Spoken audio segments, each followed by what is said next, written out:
ഇന്ന് അംബുജാക്ഷനാണ്. എൻ്റെ പേരെഴുതിയിട്ട് വലത് ഭാഗത്ത് എൻ്റെ ജാതി എഴുതും.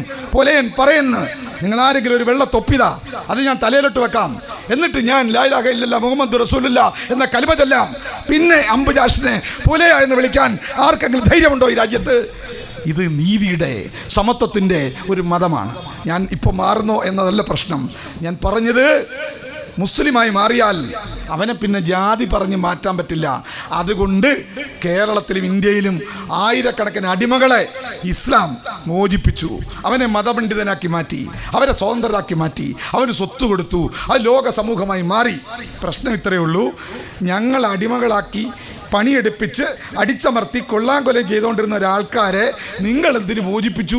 1857 ശിപ്പായി ലഹള മുതൽ സ്വാതന്ത്ര്യം കിട്ടുന്നതിന് തൊട്ട് മുമ്പ് വരെ വെള്ളക്കാരന് നേരെ നെഞ്ചു വിരിച്ച് കാണിച്ച ഒന്നും ഇവന്മാരല്ല, ഇവൻ്റെ ഒന്നും അപ്പൂപ്പന്മാരല്ല.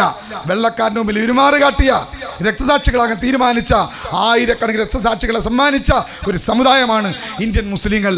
അത് മറക്കണ്ട പ്രിയമുള്ളവരെ. ഒരു RSSകാരനും ചരിത്രം എഴുതിയാൽ അവർ ഇന്ത്യയുടെ സ്വാതന്ത്ര്യ സമരത്തിൽ 47 വരെയുള്ള, അല്ലെങ്കിൽ 1857 മുതൽ 47 വരെ നടന്ന സ്വാതന്ത്ര്യ സമര പോരാട്ടങ്ങളിൽ ഒരിക്കൽ പോലും ഒരു RSSകാരൻ, ഒരു സംഘപരിവാറുകാരൻ ബ്രിട്ടീഷുകാർക്കെതിരെ പൊരുതി മരിച്ചിട്ടില്ല, ബ്രിട്ടീഷുകാർക്കെതിരെ പോരാടിയിട്ടില്ല.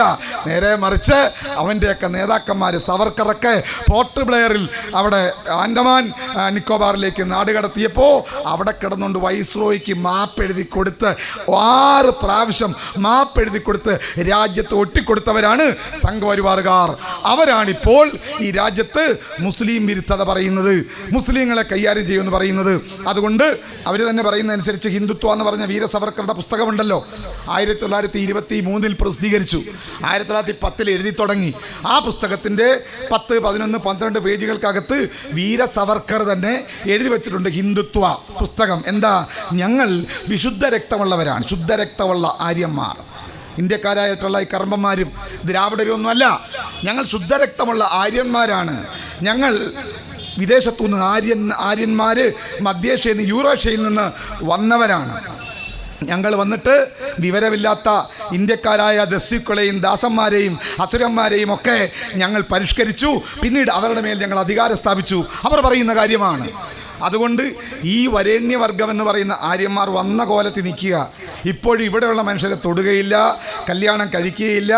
അഥവാ അബദ്ധത്തിൽ അവരിൽപ്പെട്ട ആരെങ്കിലും താഴോട്ട് മാറി പ്രണയിച്ചാൽ ദുരഭിമാന കൊലയെന്ന് പറഞ്ഞ് ആണായാലും പെണ്ണായാലും കേരളത്തിൽ പോലും വെട്ടിക്കൊല്ലും. കെവിനെ കോട്ടയത്ത് കൊന്നതും ഒരു കൊച്ചിനെ അരീക്കോട്ട് കൊന്നതും നമുക്കറിയാം. അപ്പോൾ ഈ രാജ്യത്തെ അടിസ്ഥാന ജനതയോട്, തദ്ദേശീയരായ ഇന്ത്യൻ വംശജരോട് രക്തമിശ്രണത്തിലൂടെ ഇന്ത്യൻ ജനതയുടെ ഭാഗമാകാൻ ഇന്നും ആഗ്രഹിക്കാത്ത തങ്ങളുടെ വരേണ്യ വൈദേശിക സ്വത്വത്തെ ഇപ്പോഴും അലങ്കാരമായി കൊണ്ടു നടക്കുന്ന ഒരു വിദേശ വംശ വിഭാഗമാണ് ഈ സംഘപരിവാർ കൊണ്ടു നടക്കുന്നത്. ഹിന്ദുരാഷ്ട്രം ഉണ്ടാക്കണമെങ്കിൽ ഈ രാജ്യത്തെ ബ്രാഹ്മണനായ ചിത്പവൻ ബ്രാഹ്മണരുടെ സംഘടനയായ RSS എന്ന പ്രസ്ഥാനത്തിന് ആയുധമെടുത്ത് രഥയാത്ര നടത്തേണ്ടതും ഇഷ്ടിക ചുമന്ന് പള്ളി പൊളിക്കാൻ പോകേണ്ടതും RSSൻ്റെ കേരളത്തിലടക്കമുള്ള ആയിരക്കണക്കിന് ശാഖകളിൽ കുറുവടി കറക്കേണ്ടതും, അതിനൊക്കെ ഈ രാജ്യത്ത് ദളിതർ വേണം, പട്ടികജാതിക്കാർ വേണം, ആദിവാസികൾ വേണം, പിന്നോക്കക്കാർ വേണം, ആശാരി മൂശാരിയും തട്ടാനും ഈഴവനും വേണം. എന്നാൽ ഈ പിന്നോക്കക്കാരന് ചരിത്രത്തിൽ ആദ്യമായി അർഹതപ്പെട്ട അധികാരം 27% കൊടുക്കണമെന്നൊരു കമ്മീഷൻ പറഞ്ഞപ്പോൾ ആ കമ്മീഷനെ അട്ടിമറിക്കാൻ ഉത്തരേന്ത്യയിൽ വർഗീയ കലാപം നടത്തി. അതിന് ഉദ്യോഗം തരില്ല എന്ന് പറഞ്ഞ് ഈഴവൻ്റെ എതിരെ കുറുവടിയെടുത്താൽ ഈ RSSൻ്റെ ഗൂഢാലോചന തകരും. 4-3 പേരേ ഉള്ളൂ. ഈ ലോകം മുഴുവൻ അവൻ്റെതാണെന്നാണ് അവർ വിചാരിക്കുന്നത്. അങ്ങനെ എഴുതി വെച്ചേക്കുന്നത്, അവരെഴുതി വെച്ചേക്കുന്നത് അറിയല്ലോ. എന്താണ്? സംസ്കൃതത്തിൽ എഴുതി വെച്ച. പണ്ടൊക്കെയാണ് എനിക്കോ നാരായണ ഗുരുവിൻ്റെ ജാതിയിൽപ്പെട്ട ഈഴവർക്കോ അല്ല അയ്യങ്കാരുടെ മക്കൾക്കോ ഒന്നും സംസ്കൃതം പഠിക്കാൻ പറ്റത്തില്ല. സംസ്കൃതം ഈ ദേവഭാഷയാണ്. ഖുർആൻ എഴുതിയിരിക്കുന്ന അറബിയിലാണ്. അല്പം അറബി പഠിച്ചാൽ എനിക്കും വേണമെങ്കിൽ ചൊല്ലാം, പ്രശ്നമൊന്നുമില്ല. എൻ്റെ നാക്കൊന്നും ആരും പിഴുത് കളയത്തില്ല. കളയോ? ആരും പിഴുത് കളയില്ല. അഊദു ബില്ലാഹി മിനശ് ശൈത്വാനിർ റജീം ബിസ്മില്ലാഹിർ റഹ്മാനിർ റഹീം അൽഹംദുലില്ലാഹി റബ്ബിൽ ആലമീൻ അർ റഹ്മാൻ റഹീം എന്ന് അംബുജാക്ഷൻ പറഞ്ഞാൽ ആരും എൻ്റെ ചെവിയിൽ ഈ ഒരിക്കലും എൻ്റെ നാക്കും പിഴുതുകളയില്ല. ഇതൊക്കെ ആർക്കും പഠിക്കാം. അതാണ് പ്രശ്നം. നേരെ മറിച്ച് സംസ്കൃതം പഠിച്ചാലോ ഇവിടുത്തെ പഴയ ഭരണഘടന മനുസ്മൃതി എഴുതി വെച്ചിട്ടുണ്ട്, വേദം ഉച്ചരിക്കുന്ന ശൂദ്രൻ്റെ നാവ് പിഴുത് കളയണമെന്നാണ് പറയുന്നത്. എത്ര വലിയ ക്രൂരതയാണ്! ABCD പഠിക്കുന്ന കുഞ്ഞുങ്ങളുടെ ആരുടെയും നാവ് പിടിച്ച് വലിച്ചു കീഴുമോ? നമ്മൾ അവനെ പറഞ്ഞ് പഠിപ്പിക്കാനല്ലേ ശ്രമിക്കുന്നത്? അതല്ലേ വിദ്യാഭ്യാസം, അതല്ലേ സംസ്കാരം. ഇവരുടെ സംസ്കാരം അവരെഴുതി വെച്ചിട്ടുണ്ട്. ആ സംസ്കാരത്തെക്കുറിച്ചാണ് വിചാരധാരയിൽ പറയുന്നത്. ലോകത്തെ മുന്നോട്ട് നയിക്കാൻ കഴിയുന്ന ഏറ്റവും ഉദാത്ത ഭാവന മനുസ്മൃതി എന്ന് പറയുന്ന ഇന്ത്യയിലെ നിയമഗ്രന്ഥത്തിലാണ്. ഈ അംബേദ്കർ എഴുതിയ ഭരണഘടനയൊന്നും കൊള്ളില്ല. ഞങ്ങളുടെ നിയമം മനുസ്മൃതിയാണ് ഇന്ത്യക്ക് വേണ്ടത്, ലോകത്തിന് വേണ്ടത്.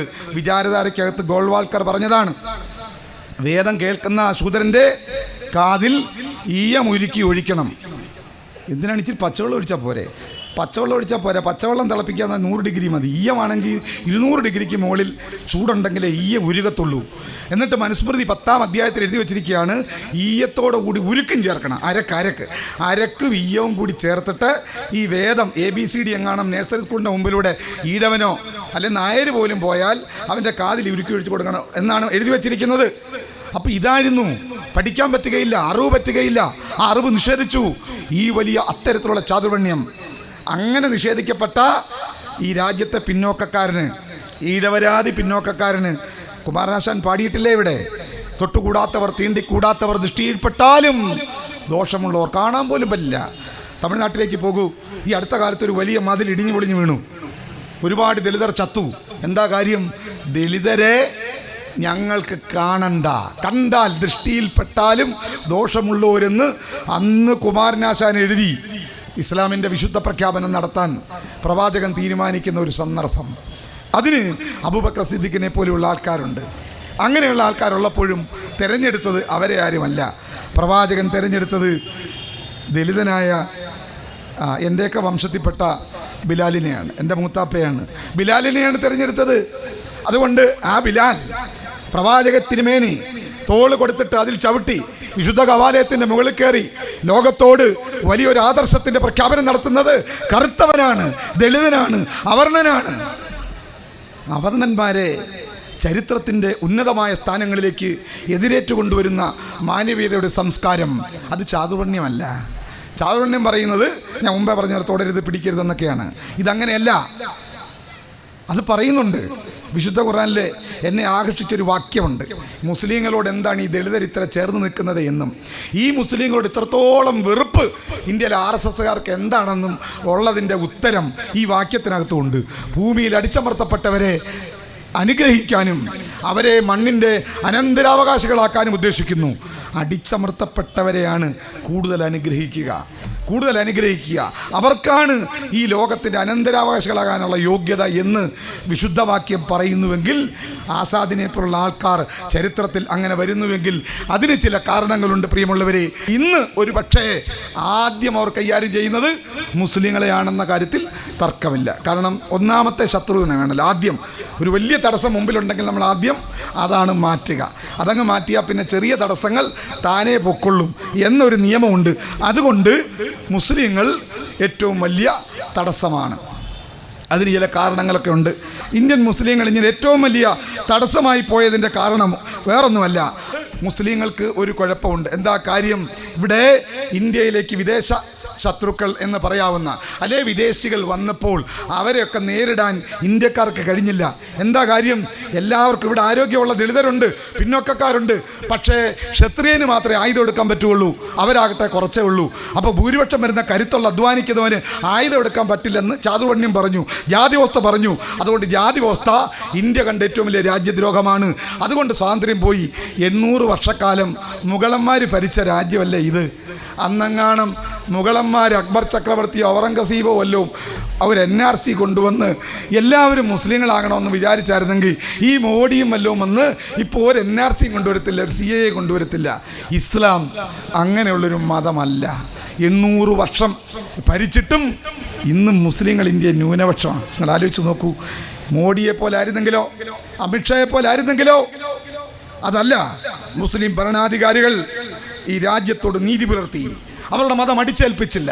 അവരുടെ വിശ്വാസം അവരോട് പറഞ്ഞത് ലക്കും ദീനുക്കും വലിയ ദീൻ എന്നാണ്. നിനക്ക് നിന്റെ മതം, എനിക്ക് എൻ്റെ മതം. ദീനിലേക്ക് നിർബന്ധമില്ല. അതുകൊണ്ട് നിർബന്ധമില്ലാതെ സ്വീകരിച്ച ആരാ? അത് സ്വീകരിച്ചത് ഇവിടുത്തെ അടിച്ചമർത്തപ്പെട്ടവരാ. എൻ്റെ അപ്പൂപ്പൻ അദ്ദേഹത്തിൻ്റെ പേര് ചേരമാൻ പെരുമാൾ തമ്പുരാൻ എന്നാണ്. രാജാവാണ്, കേരളത്തിന് ചക്രവർത്തിയാണ്. ചക്രവർത്തിയായാലും സവർണൻ്റെ മുമ്പിൽ അടിമയാണ്. അതുകൊണ്ട് ഇസ്ലാം വന്നു, അടിച്ചമർത്തപ്പെട്ടവൻ്റെ മോചനത്തെക്കുറിച്ച് സംസാരിച്ചു. അതിൽ പുളകിതരായ അടിമ സന്തതികൾ ഇസ്ലാമിൻ്റെ മാർഗം സ്വീകരിച്ച് അവൻ കലിമ ചൊല്ലി ഇസ്ലാമിലേക്ക് മാറി. അവിടെ ജാതിയില്ല. ഇന്ന് അംബുജാഷന എൻ്റെ പേരെഴുതിയിട്ട് വലത് ഭാഗത്ത് എൻ്റെ ജാതി എഴുതും. പൊലയൻ പറയുന്നു, നിങ്ങൾ ആരെങ്കിലും ഒരു വെള്ള തൊപ്പിതാ, അത് ഞാൻ തലയിലിട്ട് വെക്കാം, എന്നിട്ട് ഞാൻ ലാ ഇലാഹ ഇല്ലല്ലാഹ് മുഹമ്മദ് റസൂലുള്ളാഹ് എന്ന കലിമ ചൊല്ലാം. പിന്നെ അംബുജാഷനെ പൊലയ എന്ന് വിളിക്കാൻ ആർക്കെങ്കിലും ധൈര്യമുണ്ടോ ഈ രാജ്യത്ത്? ഇത് നീതിയുടെ, സമത്വത്തിൻ്റെ ഒരു മതമാണ്. ഞാൻ ഇപ്പോൾ മാറുന്നോ എന്നതല്ല പ്രശ്നം. ഞാൻ പറഞ്ഞത് മുസ്ലിമായി മാറിയാൽ അവനെ പിന്നെ ജാതി പറഞ്ഞ് മാറ്റാൻ പറ്റില്ല. അതുകൊണ്ട് കേരളത്തിലും ഇന്ത്യയിലും ആയിരക്കണക്കിന് അടിമകളെ ഇസ്ലാം മോചിപ്പിച്ചു. അവനെ മതപണ്ഡിതനാക്കി മാറ്റി, അവരെ സ്വതന്ത്രരാക്കി മാറ്റി, അവന് സ്വത്ത് കൊടുത്തു. അത് ലോക സമൂഹമായി മാറി. പ്രശ്നം ഇത്രയേ ഉള്ളൂ, ഞങ്ങൾ അടിമകളാക്കി പണിയെടുപ്പിച്ച് അടിച്ചമർത്തി കൊല്ലാങ്കൊലം ചെയ്തുകൊണ്ടിരുന്ന ഒരാൾക്കാരെ നിങ്ങൾ എന്തിനു മോചിപ്പിച്ചു? മോചിപ്പിച്ചു എന്നുള്ളത് മാത്രമല്ല, എതിരാളികളുമായി ഇപ്പം നേരെ നിൽക്കാൻ ആരേ ഉള്ളൂ. മോചിപ്പിച്ചിട്ട് വെറുതെ അങ്ങ് പോയതല്ല. മോചനം കിട്ടിയ ഈ രാജ്യത്തെ അടിസ്ഥാന വർഗം ഒരു പുതിയ ലോകം, പുതിയ ഒരു ആദർശം, അവൻ്റെ വിശ്വാസം അവനോട് പറഞ്ഞു കൊടുക്കുന്നതാണ്. ഈ ലോകത്ത് എൻ്റെ മേൽ യജമാനനായിട്ടിരിക്കാൻ ദൈവത്തിനല്ലാതെ പരമാധികാരം ഒരു മോഡിക്കുമില്ല, ഒരു മിഠായിക്കുമില്ല, ഒരു ബ്രാഹ്മണനുമില്ല. ഇത് വിചാരിക്കുന്ന ഒരു സമൂഹം. അവൻ്റെ പോരാട്ടം ജാതിക്കെതിരെ വന്നു. പോരാട്ടം ഇന്ത്യയിൽ സ്വാതന്ത്ര്യത്തിന് വേണ്ടി വന്നു. അതുകൊണ്ടാണ് ബ്രിട്ടീഷുകാരനെതിരെ പോരാടാൻ ഈ ജനതയ്ക്ക് കഴിഞ്ഞത്.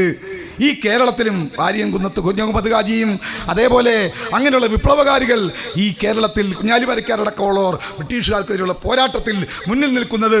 പ്രിയമുള്ളവരെ, അതുകൊണ്ട് ഈ സാമൂഹ്യനീതി ഉണ്ടാക്കിയ ഒരു മതത്തിൻ്റെ, ഈ പരിവർത്തനമുണ്ടാക്കിയ ഒരു മതത്തിൻ്റെ ജനത, ആ സമൂഹം ഇവിടെ വേണ്ട. ഇന്ത്യക്കകത്ത് ഇതൊരു ഭീഷണിയാണ്.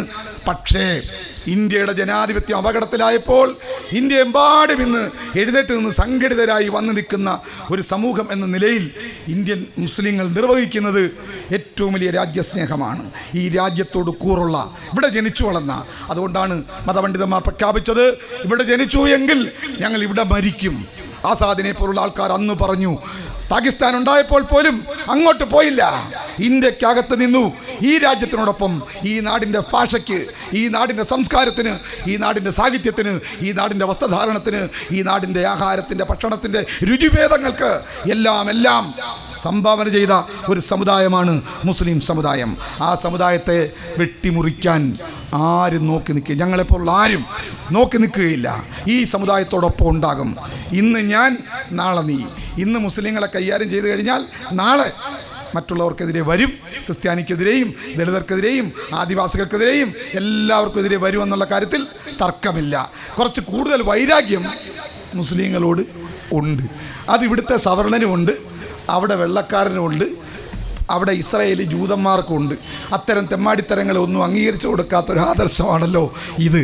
അതുകൊണ്ട് മുതലാളിത്തത്തിന് ഭയമാണ്, ക്യാപിറ്റലിസത്തിന് പേടിയാണ്, സാമ്രാജ്യത്തിന് ഭയമാണ്.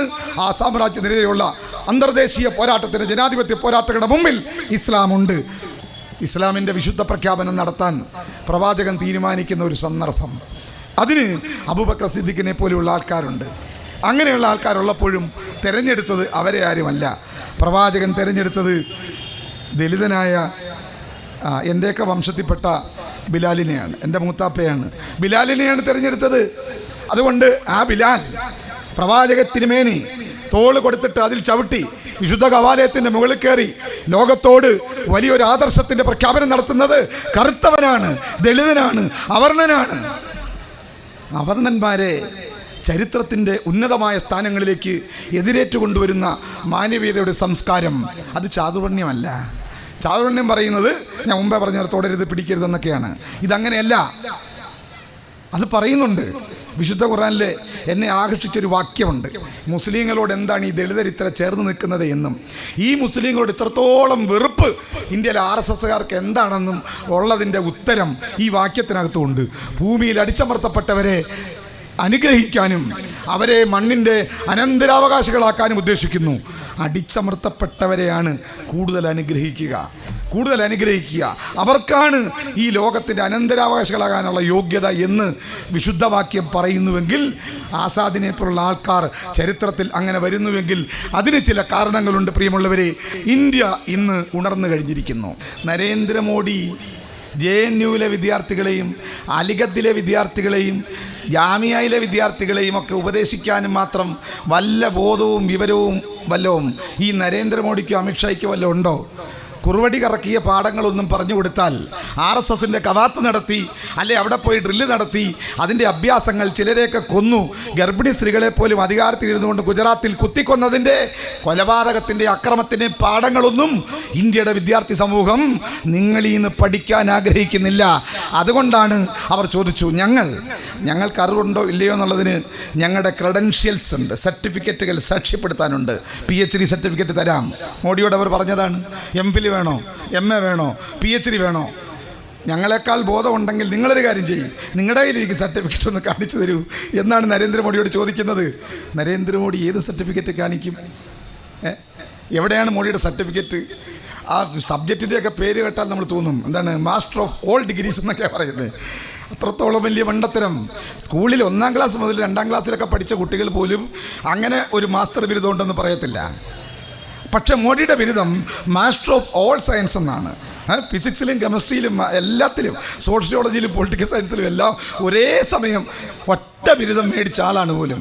എവിടെ നിന്നാണ് ചോദിക്കരുത്. ആരോ കേസ് കൊടുത്തു, അവസാനം ഇത് ഹാജരാക്കണമെന്ന് പറഞ്ഞു. ഇവരാണ് പറയുന്നത് ഇന്ത്യൻ വിദ്യാർത്ഥികൾക്ക് ബോധമില്ല എന്ന്. ഇന്ത്യൻ വിദ്യാർത്ഥികൾക്ക് ബോധമുണ്ടോ ഇല്ലയോ എന്നൊക്കെ, ഈ വിജ്ഞാനം എന്താണ്, വിദ്യാഭ്യാസം എന്താണ്, അറിവെന്താണ്, അതിൻ്റെ മൂല്യം എന്താണെന്നൊക്കെ അറിയാവുന്ന ആൾക്കാർ ഇന്ത്യക്കകത്ത് മാത്രമല്ല ഇന്ത്യക്ക് പുറത്തുമുണ്ട്. ഹിന്ദുരാഷ്ട്രം ഉണ്ടാക്കണമെങ്കിൽ ഈ രാജ്യത്തെ ബ്രാഹ്മണനായ ചിത്പവൻ ബ്രാഹ്മണരുടെ സംഘടനയായ RSS എന്ന പ്രസ്ഥാനത്തിന് ആയുധമെടുത്ത് രഥയാത്ര നടത്തേണ്ടതും, ഇഷ്ടിക ചുമന്ന് പള്ളി പൊളിക്കാൻ പോകേണ്ടതും, RSSൻ്റെ കേരളത്തിലടക്കമുള്ള ആയിരക്കണക്കിന് ശാഖകളിൽ കുറുവടി കറക്കേണ്ടതും, അതിനൊക്കെ ഈ രാജ്യത്ത് ദളിതർ വേണം, പട്ടികജാതിക്കാർ വേണം, ആദിവാസികൾ വേണം, പിന്നോക്കക്കാർ വേണം, ആശാരി മൂശാരിയും തട്ടാനും ഈഴവനും വേണം. എന്നാൽ ഈ പിന്നോക്കക്കാരന് ചരിത്രത്തിൽ ആദ്യമായി അർഹതപ്പെട്ട അധികാരം 27% കൊടുക്കണമെന്നൊരു കമ്മീഷൻ പറഞ്ഞപ്പോൾ ആ കമ്മീഷനെ അട്ടിമറിക്കാൻ ഉത്തരേന്ത്യയിൽ വർഗീയ കലാപം നടത്തി. അതിന് ഉദ്യോഗം തരില്ല എന്ന് പറഞ്ഞ് ഈഴവൻ്റെ എതിരെ കുറുവടിയെടുത്താൽ ഈ RSSൻ്റെ ഗൂഢാലോചന തകരും. 4-3 പേരേ ഉള്ളൂ. പണ്ട് അവർ തന്നെ പറയുന്നതനുസരിച്ച് ഹിന്ദുത്വ എന്ന് പറഞ്ഞ വീര സവർക്കറുടെ പുസ്തകമുണ്ടല്ലോ, 1923 പ്രസിദ്ധീകരിച്ചു. 1910 എഴുതി തുടങ്ങി. ആ പുസ്തകത്തിൻ്റെ 10, 11, 12 പേജുകൾക്കകത്ത് വീര സവർക്കർ തന്നെ എഴുതി വെച്ചിട്ടുണ്ട് ഹിന്ദുത്വ പുസ്തകം. എന്താ? ഞങ്ങൾ വിശുദ്ധ രക്തമുള്ളവരാണ്, ശുദ്ധരക്തമുള്ള ആര്യന്മാർ. ഇന്ത്യക്കാരായിട്ടുള്ള ഈ കർമ്മന്മാരും ദ്രാവിഡരൊന്നുമല്ല, ഞങ്ങൾ ശുദ്ധരക്തമുള്ള ആര്യന്മാരാണ്. ഞങ്ങൾ വിദേശത്തുനിന്ന് ആര്യന്മാർ മധ്യേഷ്യയിൽ നിന്ന്, യൂറോഷ്യയിൽ നിന്ന് വന്നവരാണ്. ഞങ്ങൾ വന്നിട്ട് വിവരമില്ലാത്ത ഇന്ത്യക്കാരായ ദസ്യുക്കളെയും ദാസന്മാരെയും അസുരന്മാരെയും ഒക്കെ ഞങ്ങൾ പരിഷ്കരിച്ചു. പിന്നീട് അവരുടെ മേൽ ഞങ്ങൾ അധികാരം സ്ഥാപിച്ചു. അവർ പറയുന്ന കാര്യമാണ്. അതുകൊണ്ട് ഈ വരേണ്യവർഗം എന്ന് പറയുന്ന ആര്യന്മാർ വന്ന കോലത്തിൽ നിൽക്കുക. ഇപ്പോഴും ഇവിടെയുള്ള മനുഷ്യരെ തൊടുകയില്ല, കല്യാണം കഴിക്കുകയില്ല. അഥവാ അബദ്ധത്തിൽ അവരിൽപ്പെട്ട ആരെങ്കിലും താഴോട്ട് മാറി പ്രണയിച്ചാൽ ദുരഭിമാന കൊലയെന്ന് പറഞ്ഞ് ആണായാലും പെണ്ണായാലും കേരളത്തിൽ പോലും വെട്ടിക്കൊല്ലും. കെവിനെ കോട്ടയത്ത് കൊന്നതും ഒരു കൊച്ചിനെ അരീക്കോട്ട് കൊന്നതും നമുക്കറിയാം. അപ്പോൾ ഈ രാജ്യത്തെ അടിസ്ഥാന ജനതയോട്, തദ്ദേശീയരായ ഇന്ത്യൻ വംശജരോട് രക്തമിശ്രണത്തിലൂടെ ഇന്ത്യൻ ജനതയുടെ ഭാഗമാകാൻ ഇന്നും ആഗ്രഹിക്കാത്ത തങ്ങളുടെ വരേണ്യ വൈദേശിക സ്വത്വത്തെ ഇപ്പോഴും അലങ്കാരമായി കൊണ്ടു നടക്കുന്ന ഒരു വിദേശ വംശവിഭാഗമാണ് ഈ സംഘപരിവാർ കൊണ്ട് നടക്കുന്നത്. അവർ വളരെ കുറച്ചേ ഉള്ളൂ. ജനസംഖ്യയിൽ 2-3% മാത്രമുള്ള ഈ മൈക്രോസ്കോപ്പിക് മൈനോറിറ്റി. അവരാണ് പറയുന്നത് ഇന്ത്യ ഞങ്ങളുടെ രാജ്യമാണെന്ന്. ഈ 2% വിദേശികൾ ഈ ഇന്ത്യ അവരുടേതാണെന്ന് പറഞ്ഞു കഴിഞ്ഞാൽ ഇന്ത്യ യഥാർത്ഥത്തിൽ ഇന്ത്യക്കാരുടേതാണ്. ഇന്ത്യക്കാരുടെ ഭാഗമാകാൻ ഇപ്പോഴും അവർക്ക് അയിത്തമാണ്. ഇന്ത്യക്കാരനെ തൊടാൻ പറ്റില്ല, ഇന്ത്യക്കാരനെ കല്യാണം കഴിക്കാൻ പറ്റില്ല, ഇന്ത്യക്കാരനോട് അയിത്തമാണ്. എന്നിട്ട് ഈ വിദേശിയായിട്ടുള്ള ആര്യൻ, മുഗളന്മാരൊന്നും അല്ല വിദേശികൾ. മുഗളന്മാരും ഡച്ചുകാരും പോർച്ചുഗീസുകാരും ബ്രിട്ടീഷുകാരും ഒക്കെ വരുന്നതിന് മുമ്പേ കന്നുകാലികളെ മേച്ചുകൊണ്ട് ഈ രാജ്യത്ത് വന്നവരായതുകൊണ്ട് അവർ പറയുന്നു. അപ്പോൾ അവർ ഈ സംവരണം തരില്ല, ഭരണഘടന നടപ്പിലാക്കില്ല എന്ന് പിന്നോക്കക്കാരനോട് പറഞ്ഞാൽ ഈ ബ്രാഹ്മണരാരും കുറുവടി എടുക്കുകയില്ല, അവരധ്വാനിക്കുകയില്ല. ഈ ലോകം മുഴുവൻ അവൻ്റെതാണെന്നാണ് അവർ വിചാരിക്കുന്നത്. അങ്ങനെ എഴുതി വെച്ചേക്കുന്നത്, അവരെഴുതി വെച്ചേക്കുന്ന അറിയല്ലോ. എന്താണ് സംസ്കൃതത്തിൽ എഴുതി വെച്ച? പണ്ടൊക്കെയാണ് എനിക്കോ നാരായണ ഗുരുവിൻ്റെ ജാതിയിൽപ്പെട്ട ഈഴവർക്കോ അല്ല അയ്യങ്കാരുടെ മക്കൾക്കോ ഒന്നും സംസ്കൃതം പഠിക്കാൻ പറ്റത്തില്ല. സംസ്കൃതം ഈ ദേവഭാഷയാണ്. ഖുർആൻ എഴുതിയിരിക്കുന്ന അറബിയിലാണ്. അല്പം അറബി പഠിച്ചാൽ എനിക്കും വേണമെങ്കിൽ ചൊല്ലാം, പ്രശ്നമൊന്നുമില്ല. എൻ്റെ നാക്കൊന്നും ആരും പിഴുത് കളയത്തില്ല. കളയുമോ? ആരും പിഴുത് കളയില്ല. അഊദു ബില്ലാഹി മിനശ് ശൈത്വാനിർ റജീം ബിസ്മില്ലാഹിർ റഹ്മാനിർ റഹീം അൽഹംദുലില്ലാഹി റബ്ബിൽ ആലമീൻ അർ റഹ്മാൻ റഹീം എന്ന് അംബുജാക്ഷൻ പറഞ്ഞാൽ ആരും എൻ്റെ ചെവിയിൽ ഈ ഒരിക്കലും എൻ്റെ നാക്കും പിഴുതുകളയില്ല. ഇതൊക്കെ ആർക്കും പഠിക്കാം, അതാണ് പ്രശ്നം. നേരെ മറിച്ച് സംസ്കൃതം പഠിച്ചാലോ, ഇവിടുത്തെ പഴയ ഭരണഘടന മനുസ്മൃതി എഴുതി വെച്ചിട്ടുണ്ട്, വേദം ഉച്ചരിക്കുന്ന ശൂദ്രൻ്റെ നാവ് പിഴുത് കളയണമെന്നാണ് പറയുന്നത്. എത്ര വലിയ ക്രൂരതയാണ്! ABCD പഠിക്കുന്ന കുഞ്ഞുങ്ങളുടെ ആരുടെയും നാവ് പിടിച്ച് വലിച്ചു കീഴുമോ? നമ്മൾ അവനെ പറഞ്ഞ് പഠിപ്പിക്കാനല്ലേ ശ്രമിക്കുന്നത്. അതല്ലേ വിദ്യാഭ്യാസം, അതല്ലേ സംസ്കാരം. ഇവരുടെ സംസ്കാരം അവരെഴുതി വെച്ചിട്ടുണ്ട്. ആ സംസ്കാരത്തെക്കുറിച്ചാണ് വിചാരധാരയിൽ പറയുന്നത്. ലോകത്തെ മുന്നോട്ട് നയിക്കാൻ കഴിയുന്ന ഏറ്റവും ഉദാത്ത ഭാവന മനുസ്മൃതി എന്ന് പറയുന്ന ഇന്ത്യയിലെ നിയമഗ്രന്ഥത്തിലാണ്. ഈ അംബേദ്കർ എഴുതിയ ഭരണഘടനയൊന്നും ഒന്നിന് കൊള്ളില്ല. ഞങ്ങളുടെ നിയമം മനുസ്മൃതിയാണ് ഇന്ത്യക്ക് വേണ്ടത്, ലോകത്തിന് വേണ്ടത്. വിചാരധാരയ്ക്കകത്ത് ഗോൾവാൾക്കർ പറഞ്ഞതാണ്, വേദം കേൾക്കുന്ന ശൂദ്രൻ്റെ കാതിൽ ഈയമുരുക്കി ഒഴിക്കണം. എന്തിനാണ്? ഇച്ചിരി പച്ചവെള്ളം ഒഴിച്ചാൽ പോരെ? പച്ചവെള്ളം ഒഴിച്ചാൽ പോരാ, പച്ചവെള്ളം തിളപ്പിക്കാൻ 100 ഡിഗ്രി മതി. ഈയമാണെങ്കിൽ 200 ഡിഗ്രിക്ക് മുകളിൽ ചൂടുണ്ടെങ്കിലേ ഈയം ഉരുകത്തുള്ളൂ. എന്നിട്ട് മനുസ്മൃതി 10-ാം അധ്യായത്തിൽ എഴുതി വെച്ചിരിക്കുകയാണ്, ഈയത്തോടു കൂടി ഉരുക്കും ചേർക്കണം. അരക്കും ഈയവും കൂടി ചേർത്തിട്ട് ഈ വേദം ABCD എങ്ങാനും നഴ്സറി സ്കൂളിൻ്റെ മുമ്പിലൂടെ ഈഴവനോ അല്ലെ നായർ പോലും പോയാൽ അവൻ്റെ കാതിൽ ഉരുക്കി ഒഴിച്ചു കൊടുക്കണം എന്നാണ് എഴുതി വെച്ചിരിക്കുന്നത്. അപ്പം ഇതായിരുന്നു. പഠിക്കാൻ പറ്റുകയില്ല, അറിവ് പറ്റുകയില്ല. ആ അറിവ് നിഷേധിച്ചു ഈ വലിയ അത്തരത്തിലുള്ള ചാതുർവർണ്ണ്യം. അങ്ങനെ നിഷേധിക്കപ്പെട്ട ഈ രാജ്യത്തെ പിന്നോക്കക്കാരന്, ഈഴവരാതി പിന്നോക്കക്കാരന് കുമാരനാശാൻ പാടിയിട്ടില്ലേ ഇവിടെ? തൊട്ടുകൂടാത്തവർ തീണ്ടിക്കൂടാത്തവർ ദൃഷ്ടിയിൽപ്പെട്ടാലും ദോഷമുള്ളവർ കാണാൻ പോലും പറ്റില്ല. തമിഴ്നാട്ടിലേക്ക് പോകൂ. ഈ അടുത്ത കാലത്ത് ഒരു വലിയ മതിൽ ഇടിഞ്ഞു പൊളിഞ്ഞു വീണു. ഒരുപാട് ദളിതർ ചത്തു. എന്താ കാര്യം? ദളിതരെ ഞങ്ങൾക്ക് കാണണ്ട, കണ്ടാൽ ദൃഷ്ടിയിൽപ്പെട്ടാലും ദോഷമുള്ളവരെന്ന് അന്ന് കുമാരനാശാൻ എഴുതി. പക്ഷെ ഇന്നും ഞങ്ങൾക്ക് ദളിതരെ കാണണ്ട എന്ന് പറഞ്ഞ സവർണന്മാർ തമിഴ്നാട്ടിൽ വലിയ മതിലുകൾ കെട്ടിപ്പൊക്കുകയാണ് കോളനികൾക്ക് മീതെ. അത്ര ഒരു മതിൽ ഇടിഞ്ഞു വീണു. കോളനിയിലെ ദളിതൻ്റെ വീട് തകർന്നു, അവൻ മരിച്ചു. ഈ മേട്ടുപ്പാളയത്ത് ഈ ഇടക്കാലത്ത് ഞാൻ പറയുന്നത്, ആ ജനത്തിന് വിദ്യാഭ്യാസവും ഉദ്യോഗവും അധികാരമൊക്കെ വേണം, കിട്ടിയിട്ടൊന്നുമില്ല, കൊടുക്കണമെന്ന് ഭരണഘടന പറഞ്ഞതും ആ ഭരണഘടനയിലേക്ക് എത്തിയതും മഹാനായ ശ്രീനാരായണ ഗുരുവും വക്കമൗലവിയും അയ്യൻകാളിയും ദേശീയമായി ബാബാ സാഹേബ് BR അംബേദ്കർ ഒക്കെ നടത്തിയ വലിയ പോരാട്ടങ്ങളാണ്. ഞാൻ പറഞ്ഞു വന്നത്